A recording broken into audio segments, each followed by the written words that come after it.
जिस काम को बीजेपी ने कहा था कि नहीं किया जा सकता, उस काम को हमने 2 घंटों में करके दिखा दिया। देखिए, सरकार चलाने के 2 तरीके होते हैं। एक तरीका कि आप प्रदेश के या देश के सबसे अमीर लोगों को फायदा पहुंचाओ, और दूसरा तरीका आप देश के या प्रदेश के सबसे गरीब लोगों की मदद करो। जो हिंदुस्तान की सरकार को चलाते हैं, रीढ़ की हड्डी जो है, सारे के सारे निर्णय लेते हैं, इन 90 लोगों में से पिछड़े वर्ग के कितने लोग हैं। और छत्तीसगढ़ में सरकार आएगी तो छत्तीसगढ़ की सरकार जाति बेस्ड सर्वे करवाएगी और सच्चाई आपके सामने रख देगी। पैसा कानून और आदिवासी बिल को उन्होंने अंदर से खोखला कर दिया। नरेंद्र मोदी, उनकी सरकार आदिवासियों से, गरीबों से बिना परमिशन लिए जमीन छीन लिए।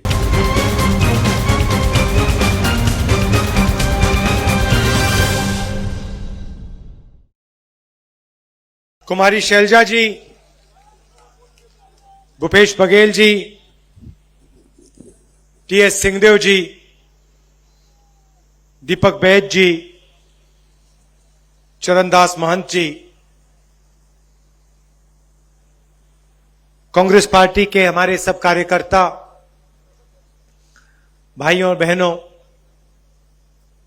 प्रेस के हमारे मित्रों, आप सबका यहां बहुत बहुत स्वागत, नमस्कार।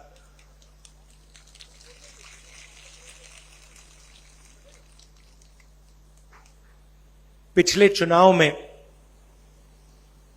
हमने आपसे 2-3 बड़े वायदे किए थे। किसानों को अपनी मेहनत का सही फल, उनका कर्जा माफी, बिजली बिल हाफ, ये वायदे हमने आपसे कही थे। और जब हम आपसे ये वायदे कर रहे थे तो हिंदुस्तान के प्रधानमंत्री और बीजेपी के बड़े बड़े नेता ऐसे स्टेज से हर रोज कह रहे थे कि ये वायदे पूरे नहीं हो सकते। और जैसे ही हमारी सरकार बनी, ऐसी मीटिंग में 5 साल पहले हमने कहा था, जैसे हमारी सरकार बनेगी, समय नहीं लगेगा, एकदम जो हमने वायदे किए हैं उनको हम पूरा करेंगे। और खुशी से मैं कहता हूं कि जिस काम को बीजेपी ने कहा था कि नहीं किया जा सकता, उस काम को हमने 2 घंटों में करके दिखा दिया पूरे प्रदेश को। 10,000 करोड़ रुपए किसानों का कर्जा माफ, बिजली बिल हाफ, किसान न्याय योजना, 23,000 करोड़ रुपए 26 लाख किसानों को, मजदूरों को 7,000 रुपए, 5 लाख मजदूरों को 7,000 रुपए हर साल, तकरीबन 760 करोड़ रुपए हमने दिए। देखिए, सरकार चलाने के 2 तरीके होते हैं।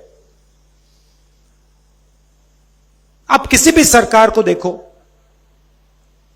2 ही तरीके होते हैं। एक तरीका कि आप प्रदेश के या देश के सबसे अमीर लोगों को फायदा पहुंचाओ, और दूसरा तरीका आप देश के या प्रदेश के सबसे गरीब लोगों की मदद करो। यही 2 तरीके हैं, और तीसरा तरीका है नहीं।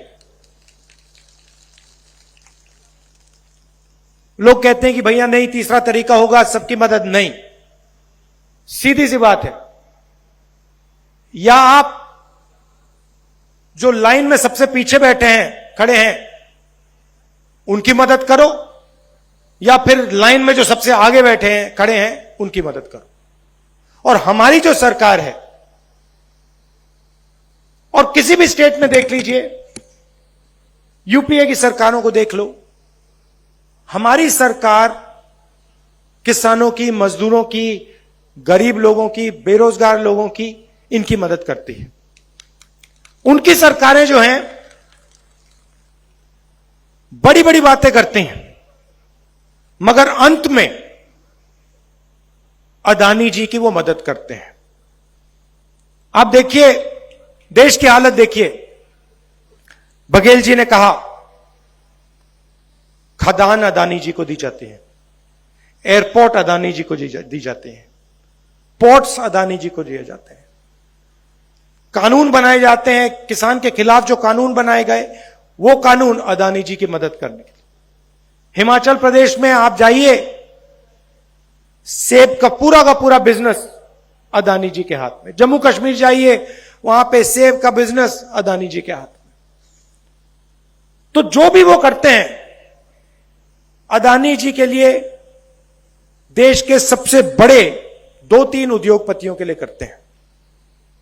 और जो भी हम करते हैं, हम किसानों के लिए करते हैं, मजदूरों के लिए करते हैं, आदिवासियों के लिए करते हैं, दलितों के लिए करते हैं, पिछड़ों के लिए करते हैं।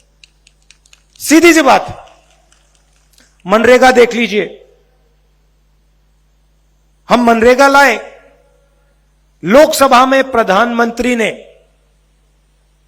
देश के सब मजदूरों का अपमान किया, कहा कि मनरेगा बिल्कुल बेकार प्रोग्राम है।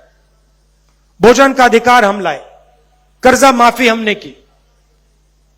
क्यों? क्योंकि हम जानते हैं कि जब तक हम गरीबों की मदद नहीं करेंगे, कमजोर लोगों की मदद नहीं करेंगे, तब तक यह देश खड़ा नहीं हो सकता, यह देश प्रगति नहीं कर सकता है। अब देखिए, छत्तीसगढ़ में हमने वायदा किया था 2,500 रुपए प्रति क्विंटल। सही बात है? सही बात है ना? आज क्या रेट है? आज 2,500 है क्या? कितना ज्यादा? कितना है? 2,640। और यहां सारे लोग जानते हैं कि आज 2,640 है। कांग्रेस पार्टी ने वायदा किया था 2,500 का, और आने वाले समय में जाके वो 3,000 तक पहुंचेगा। सब जानते हैं, पूरा प्रदेश जानता है। अब इसका क्या फायदा है? सबसे पहले किसानों की मदद होती है, मजदूरों की मदद होती है। अब जब किसान के जेब में पैसा आता है,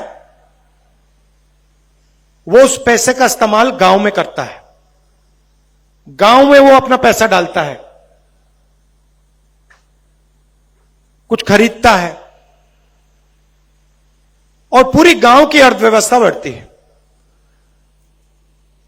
बीजेपी की सरकार क्या करती है?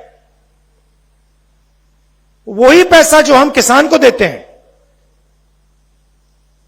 2,500 प्रति क्विंटल लाखों किसानों को हमने जो दिया, वही पैसा बीजेपी अदानी को दे देती है। क्या अदानी अपने पैसे को गांव में डालता है क्या? क्या अदानी अपने पैसे को गांव में खर्च करता है क्या? नहीं।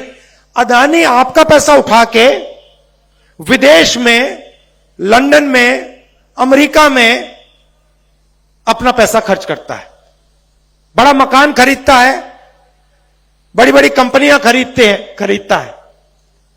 तो हम जो काम करते हैं आपकी अर्थव्यवस्था को चलाने के लिए करते हैं, आपकी मदद करने के लिए करते हैं। बिजली बिल हमने हाफ क्यों किया? बिजली बिल हमने हाफ किया, आपके जेब में पैसा आया, वही पैसा जो आपने बचाया उसको आपने खर्च किया। कहां खर्च किया? गांव में खर्च किया, गांव की अर्थव्यवस्था बढ़ी। छोटे छोटे शहरों में खर्च किया, छोटे शहरों की अर्थव्यवस्था बढ़ी। तो यह हमारी सोच है। अब देखिए, बीजेपी ने एक नई चीज चलाई है। बीजेपी के लोग कहते हैं, नरेंद्र मोदी जी कहते हैं, जहां भी जाते हैं, कि हम पिछड़ों की सरकार चलाते हैं, हम ओबीसी की सरकार चलाते हैं।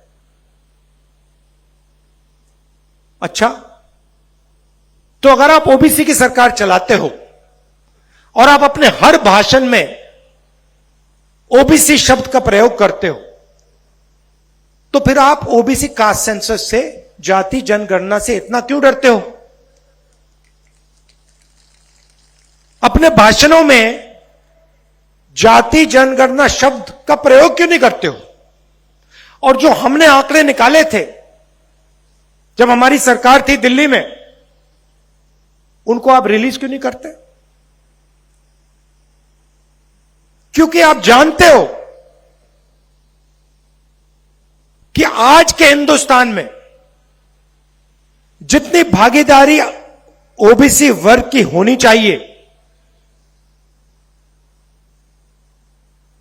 नहीं है। यह सच्चाई आप जानते हो और इस सच्चाई को आप देश के ओबीसी युवाओं को नहीं बताना चाहते, उनसे आप यह सच्चाई छुपाना चाहते हो। भाइयों और बहनों, पार्लियामेंट में मैंने भाषण दिया, जाति जनगणना का भाषण था, तो मैंने आंकड़े निकाले। मैं आपको एक उदाहरण देना चाहता हूं। नरेंद्र मोदी जी कहते हैं ओबीसी की सरकार चलाते हैं। यह आंकड़ा आप सुन लीजिए, और देश के सब ओबीसी युवाओं को यह सुनना चाहिए, क्योंकि आपके भविष्य की बात, आपके रोजगार की बात हो रही है। तो जो भी ओबीसी वर्ग के लोग हैं, आप अच्छी तरह सुनिए। मैंने ये पार्लियामेंट में सवाल पूछा था, आंकड़ा रखा था, बीजेपी के लोग चुप हो गए, एक शब्द नहीं बोल पाए। वही लोग जो ओबीसी की सरकार चलाते हैं। भाइयों और बहनों, हिंदुस्तान की सरकार को 90 अफसर चलाते हैं। आप गलतफहमी में मत होइए। लोकसभा के एमपी, राज्यसभा के एमपी सरकार को नहीं चलाते हैं। हिंदुस्तान सरकार में 90 आईएएस ऑफिसर्स हैं, जिनको secretary to government of India कहा जाता है, कैबिनेट सेक्रेटरी कहा जाता है। ये सरकार को असलियत में चलाते हैं। सारे के सारे निर्णय ये लेते हैं। मनरेगा में कितना पैसा जाएगा, सेना को कितना पैसा मिलेगा, वायुसेना को क्या मिलेगा, भोजन के अधिकार में क्या जाएगा, पूरा का पूरा पैसा, सारे से सारे निर्णय ये लेते हैं। 90 लोग हैं। अब मैं आपसे पूछना चाहता हूं, इन 90 लोगों में से जो हिंदुस्तान की सरकार को चलाते हैं, रीढ़ की हड्डी जो है, सारे के सारे निर्णय लेते हैं, इन 90 लोगों में से पिछड़े वर्ग के कितने लोग हैं? भाई और बहनों, 3। 90 में से सिर्फ 3 लोग ओबीसी वर्ग के हैं। हिंदुस्तान का बजट तकरीबन 45 लाख करोड़ रुपए का है। 45 लाख करोड़ रुपए का है। उसमें से ये 3 अफसर सिर्फ 5% बजट पर निर्णय लेते हैं। अब मेरा सवाल है, क्या हिंदुस्तान में ओबीसी की आबादी सिर्फ 5% है? जहां भी जाते हैं हम, पिछड़े लोग मिलते हैं, ओबीसी लोग मिलते हैं, हर प्रदेश में मिलते हैं। देश की रीढ़ की हड्डी हैं, अलग अलग काम करते हैं। 5% हो ही नहीं सकते, सवाल ही नहीं उठता। कम से कम 50-55% ओबीसी वर्ग है हिंदुस्तान में। मगर यह सच्चाई नरेंद्र मोदी जी आपको नहीं बताना चाहते।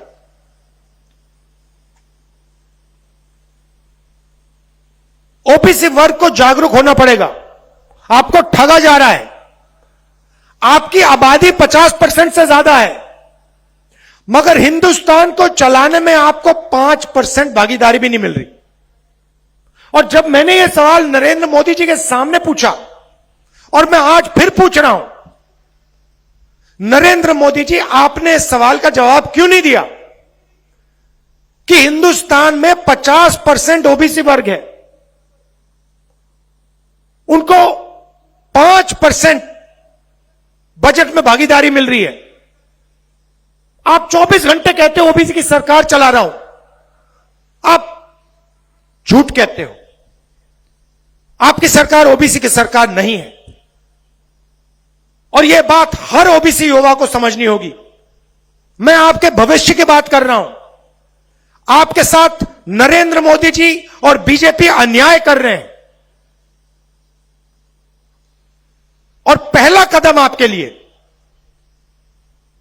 पहला कदम जाति जनगणना है।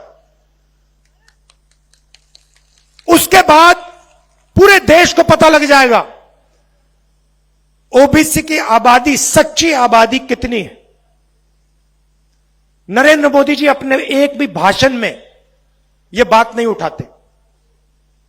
प्रेस वाले तो उनसे सवाल पूछ नहीं सकते, प्रेस कॉन्फ्रेंस तो कभी करते नहीं है।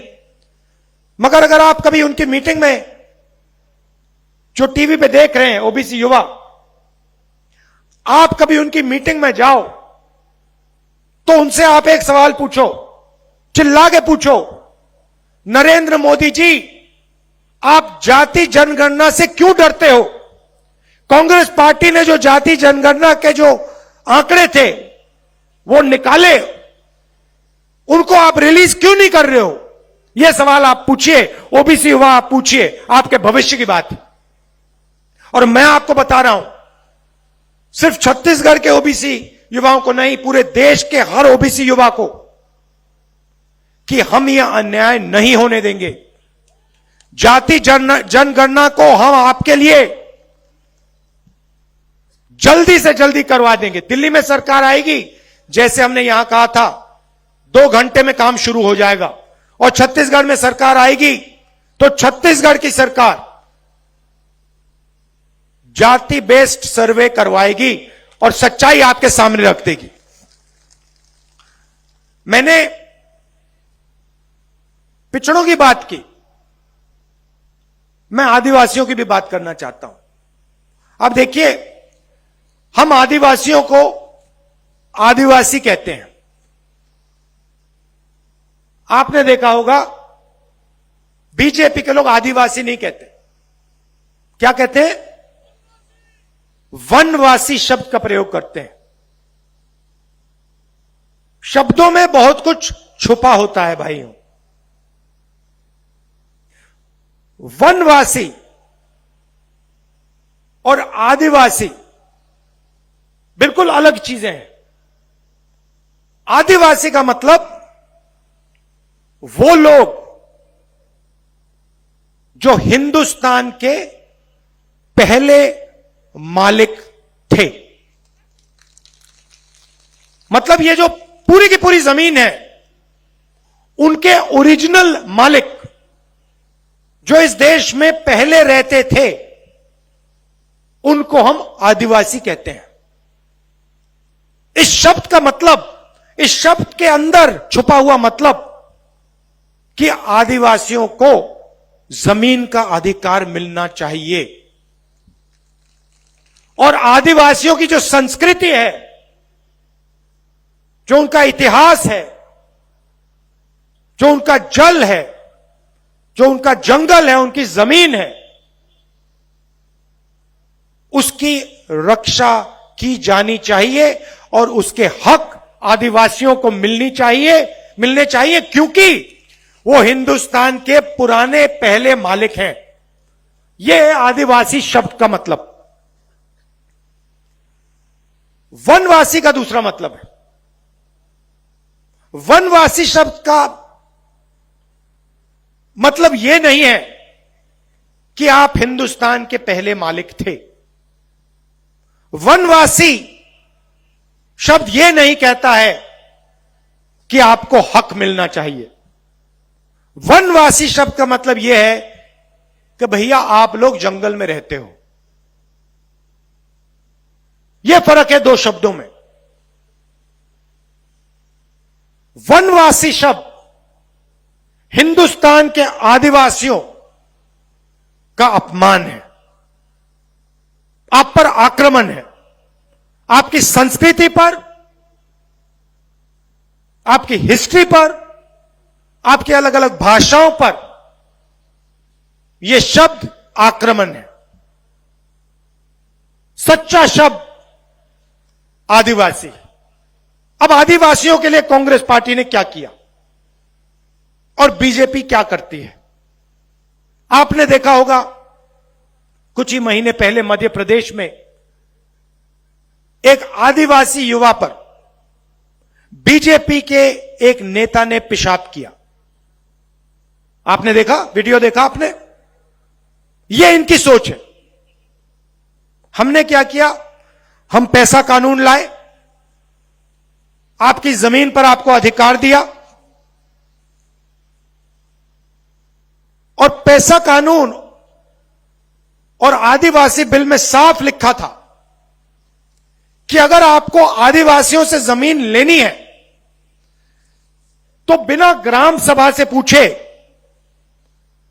आप जमीन नहीं ले सकते। यह सबसे जरूरी बात है। मतलब चाहे वो कोई भी हो, अदानी हो, कोई भी हो, अरबपति हो, अगर उसे आदिवासियों से जमीन लेनी है तो आदिवासियों से पूछकर, ग्राम सभा से पूछकर परमिशन लेकर जमीन ली जा सकती है, नहीं तो नहीं। बहुत बड़ा काम था। बीजेपी ने क्या किया? ये जो परमिशन लेने की जरूरत थी, ग्राम सभा से परमिशन लेने की जरूरत थी, इसको उन्होंने रद्द कर दिया। पैसा कानून और आदिवासी बिल को उन्होंने अंदर से खोखला कर दिया। छत्तीसगढ़ में आपकी जमीन नहीं ली जा सकती क्योंकि हम यहां खड़े हैं, सोनिया जी खड़ी हैं, खारगे जी खड़े हैं, मैं खड़ा हूं, आपके चीफ मिनिस्टर टीएस सिंहदेव, हम सब खड़े हैं, नहीं ले सकते। मगर बाकी देश में नरेंद्र मोदी, उनकी सरकार आदिवासियों से, गरीबों से बिना परमिशन लिए जमीन छीन लेती है।